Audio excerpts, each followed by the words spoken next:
Assalamualaikum warahmatullahi wabarakatuh. Berjumpa kembali di channel Keluarga Misterius. Semoga kita selalu dalam lindungan Allah Subhanahu wa Ta'ala, diberikan kesehatan, dilancarkan rezekinya, dan dimudahkan segala urusannya. Amin amin ya robbal alamin.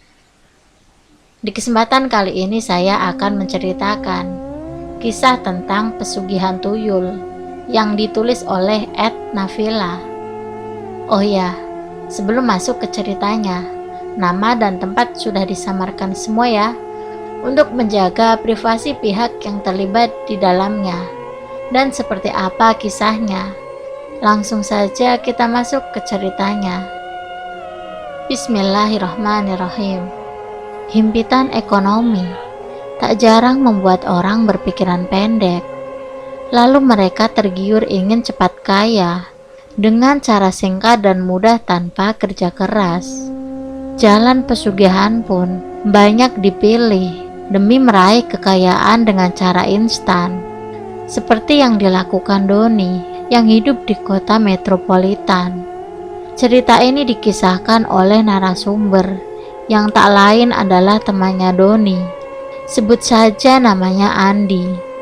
Andi akan menceritakan ritual pesugihan yang dilakukan Doni dan istrinya hingga keduanya harus meregang nyawa. Andi mengaku sudah berteman lama dengan Doni. Keduanya pun berasal dari daerah yang sama, tepatnya di Jawa Timur. Kemudian sama-sama merantau di Jakarta. Mereka juga bekerja di perusahaan yang sama, dan kontrakan yang ditempati keduanya pun bersebelahan. Singkat ceritanya, sudah 5 tahun, keduanya bekerja di perusahaan industri. Namun karena adanya wabah COVID-19 yang melanda Indonesia, dan masyarakat pun dihimbau untuk di rumah saja. Dari itu perusahaan melakukan pengurangan karyawan. Sudah bisa ditebak, keduanya menjadi korban PHK dari perusahaan tempat mereka bekerja.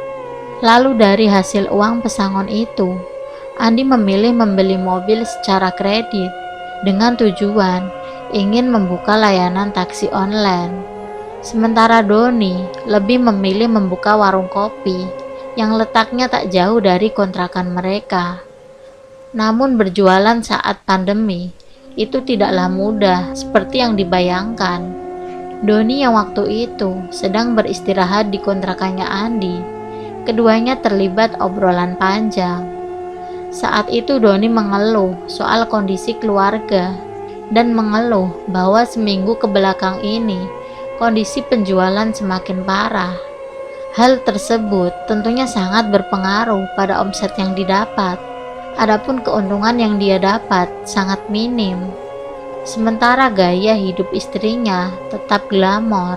Sampai akhirnya Doni terlilit hutang ke pihak bank dan beberapa temannya.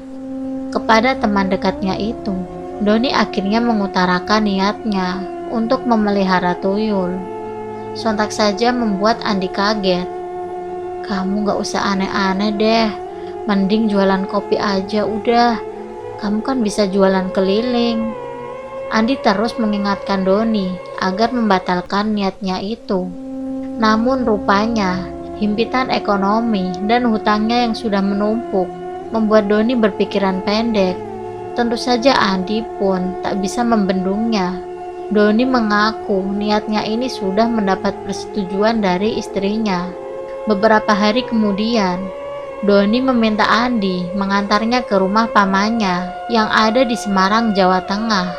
Keduanya pun lalu berangkat. Tak lupa istri Doni pun terlihat ikut. Hari itu hari Kamis. Mereka memutuskan berangkat pagi hari dengan mengendarai mobilnya Andi. Selama perjalanan, Doni terus mengeluh soal rumah tangganya.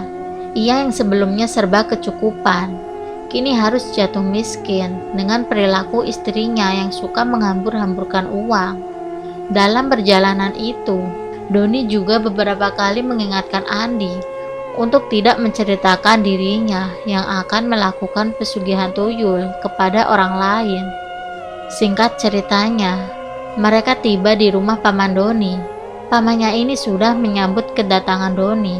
Rupanya niat Doni yang ingin memelihara tuyul sudah diketahui oleh pamannya. Sang paman pun seperti tak melarang Doni atas keinginannya itu. Bahkan melalui pamannya pula, Doni mengetahui banyak informasi tentang pesugihan tuyul yang akan dilakukannya ini. Doni juga sebelumnya telah diminta untuk mempersiapkan sejumlah persyaratan jika hendak memelihara tuyul. Di antaranya, Doni harus menyiapkan sesajen dan sejumlah uang untuk maharnya. Setelah obrolan di rumah pamannya ini selesai, Doni dan istrinya, lalu Andi dan paman Doni, berangkat ke suatu tempat untuk melakukan ritual pesugihan tuyul. Perjalanan dari rumah paman Doni ke tempat itu memakan waktu sekitar 2 jam. Lalu mereka berjalan kaki di jalanan setapak. Sampai akhirnya mereka sampai di sebuah rumah sederhana dengan halaman rumah yang asri. Terlihat kakek tua menyambut kedatangan Doni bersama rombongan. Mereka pun dipersilakan masuk ke rumah tersebut. Di dalam rumah itu, kakek tua yang dipanggil Doni dengan sebutan Mbah itu menanyakan beberapa persyaratan yang sebelumnya telah disiapkan. Setelah segalanya siap, kakek tua itu mengajak mereka ke sebuah tempat yang tak jauh dari rumahnya. Tempat itu disebut lereng, sebuah tempat berupa perbukitan yang dipenuhi pepohonan besar. Di lokasi itu, kakek tua itu kembali mengingatkan Doni atas niatnya itu. Namun Doni sepertinya sudah yakin dengan keinginannya untuk melakukan pesugihan tuyul. Tiba di sebuah batu besar yang di sekelilingnya itu banyak sesaji yang sudah mengering. Doni diminta menyiapkan sesajen yang telah disiapkan. Lalu atas bimbingan kakek tua itu, Doni melakukan ritual yang hampir memakan waktu 2 jam lamanya. Tibalah waktunya, Doni kemudian diminta membuka matanya. Samar-samar, satu persatu, sosok makhluk menyerupai anak kecil menghampiri Doni. Entah berapa jumlahnya, Doni tidak menghitungnya. Rupanya, itulah sosok tuyul yang hendak dipelihara Doni. Sosoknya mirip anak kecil, namun memiliki raut wajah orang dewasa. Matanya sedikit besar, kemudian pada bagian daun telinga sedikit memanjang. Mereka berlarian ke sana kemari, layaknya anak kecil yang sedang bermain. Setelah beberapa saat, sosok tuyul itu hanya tersisa 5 tuyul. Menurut kakek tua itu, kedatangan mereka tadi bermaksud untuk melihat kecocokan. Dan setelah beberapa jam kemudian, ada 5 tuyul yang cocok dengan Doni. Kini giliran Doni yang diberi kesempatan untuk memilih salah satu tuyul itu yang akan dijadikan anaknya. Satu persatu ia perhatikan. Doni kemudian menjatuhkan pilihannya pada tuyul yang berada di samping kakek tua itu. Baiklah, kamu sudah memilih tuyul itu, tapi kamu harus ingat, perlakukan tuyul itu layaknya anak sendiri. Jangan sekali-kali menolak keinginannya, ucap kakek tua itu. Tanpa ragu, Doni pun menyetujui permintaan kakek tua itu.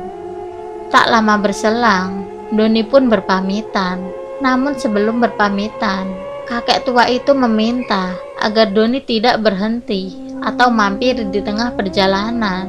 Karena permintaan itu pula, paman Doni tidak ikut satu mobil dengan Doni. Ia lalu pulang sendiri menggunakan angkutan umum. Sementara Doni pulang bertiga bersama istrinya dan Andi.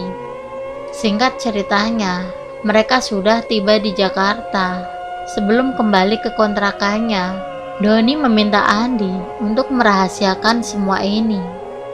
Seminggu berlalu, Andi seperti biasa disibukkan dengan usahanya sebagai sopir taksi online. Sementara Doni jarang terlihat keluar dari kontrakannya. Nah, saat sore hari, sepulang Andi bekerja, dia bertemu dengan Doni di depan kontrakan mereka. Don, tumben kamu gak keluar-keluar dan juga gak pernah jualan, tanya Andi. Aku masih fokus mengurus tuyul yang ku dapat kemarin. Sesuai arahan kakek tua itu, tuyul itu butuh seminggu untuk beradaptasi, sehingga aku dan istriku banyak menghabiskan waktu di dalam kamar bersama tuyul peliharaanku, jawab Doni. Andi yang mendengar itu hanya mengangguk saja. Setelah 2 minggu berlalu, ekonomi Doni dan istrinya mulai terlihat berubah. Usaha warung kopinya pun kembali dibuka, alih-alih untuk mengelabui warga sekitar agar tidak ketahuan jika Doni memelihara tuyul. Tuyul yang mulai beroperasi ke beberapa rumah milik tetangganya yang sekiranya itu kaya. Dalam satu malam beroperasi, tuyul itu bisa mendapatkan uang ratusan ribu sampai jutaan. Dan tak lupa setelah beroperasi, tuyul itu harus disusui oleh istrinya Doni. Sampai akhirnya 1 bulan, tuyul itu dirawat dengan sepenuh hati, selayaknya anak sendiri.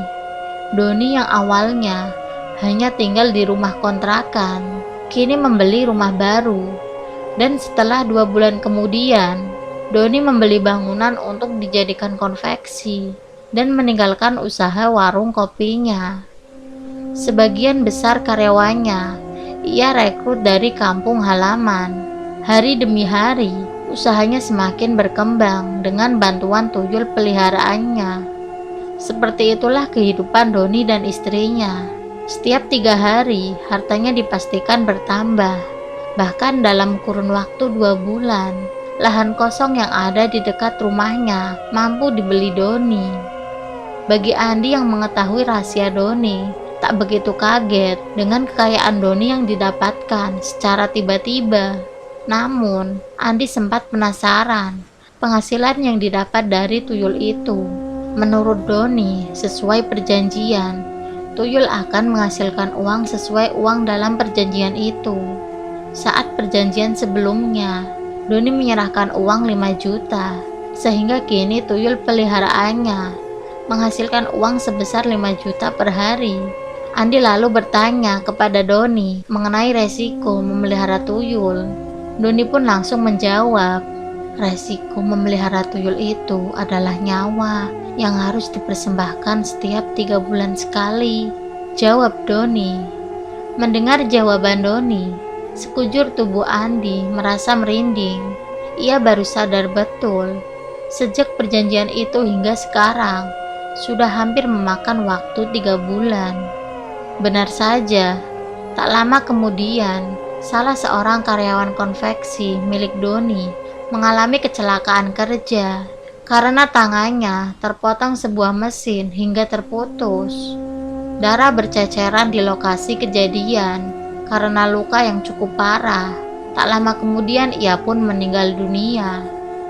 Bagi orang awam, kejadian itu mungkin saja dianggap kecelakaan kerja. Namun tidak bagi Andi.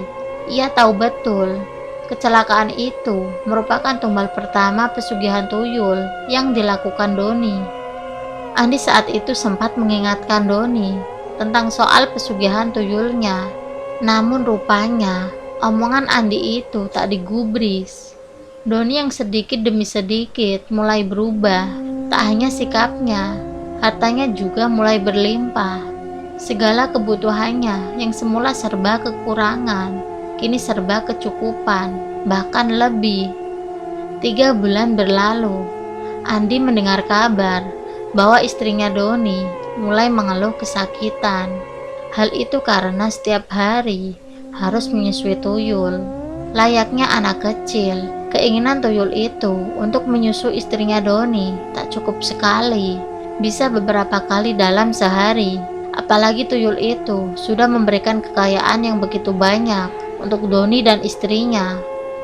Saat waktu liburan tiba, Doni ini kedatangan keponakannya dari kampung halaman. Karena keponakannya itu akan melanjutkan sekolah di Jakarta sambil bekerja di perusahaan konveksi yang dimilikinya. Tak hanya itu, Doni pun membelikan motor sport untuk keponakannya itu. Namun hanya selang seminggu, keponakannya itu mengalami kecelakaan di jalan raya. Ia terjatuh dari motor yang dibelikan Doni. Tubuhnya yang terguling di aspal dan luka di kepalanya cukup parah, yang membuat nyawanya tak tertolong. Namun bagi Andi yang melihat peristiwa itu tidak kaget.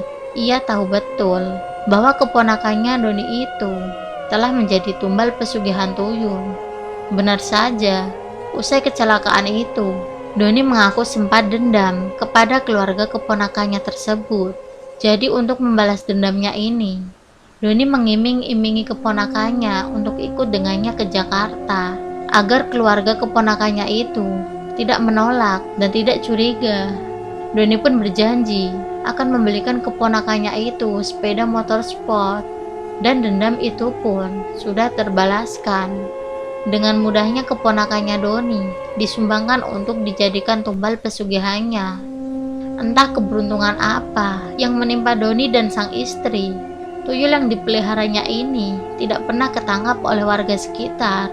Walaupun setiap minggunya selalu beroperasi, tuyul itu selalu pulang dengan selamat serta membawa uang ratusan ribu. Usaha yang dirintis Doni dan istrinya semakin maju. Hartanya pun terus berlimpah ruah. Namun di balik itu, seringkali muncul keanehan. Hampir setiap 3 bulan, sudah dipastikan ada korban jiwa.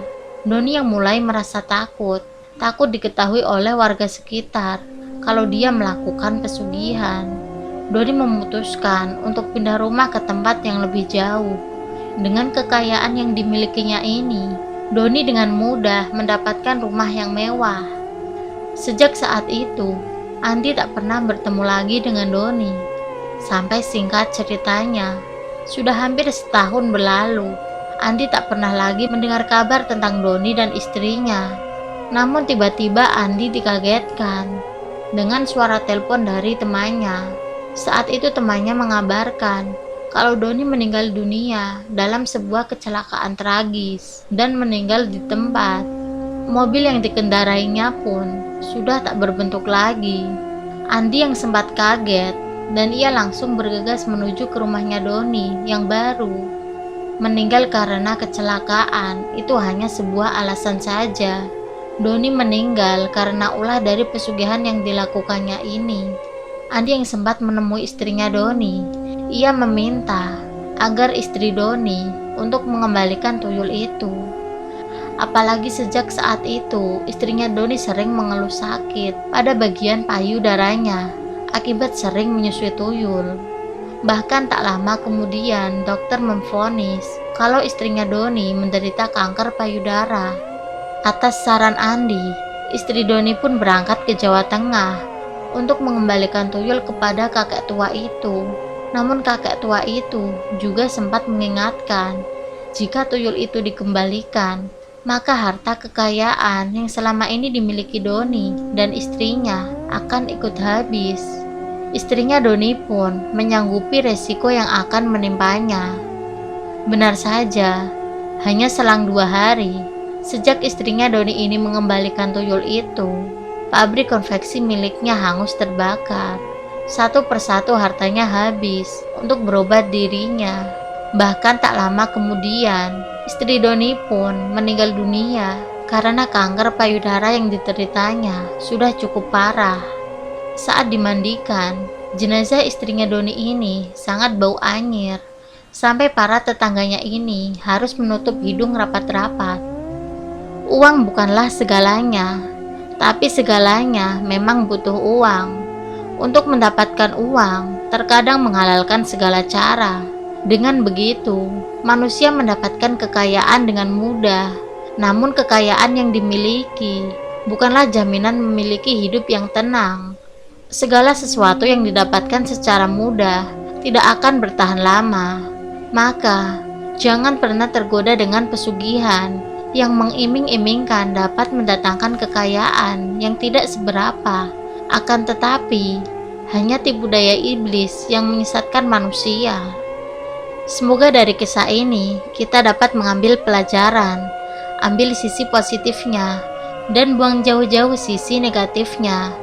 Semoga kita selalu dalam lindungan Allah Subhanahu wa Ta'ala. Jangan lupa tekan subscribe, like, dan komen. Dan sampai berjumpa di video selanjutnya. Wassalamualaikum warahmatullahi wabarakatuh.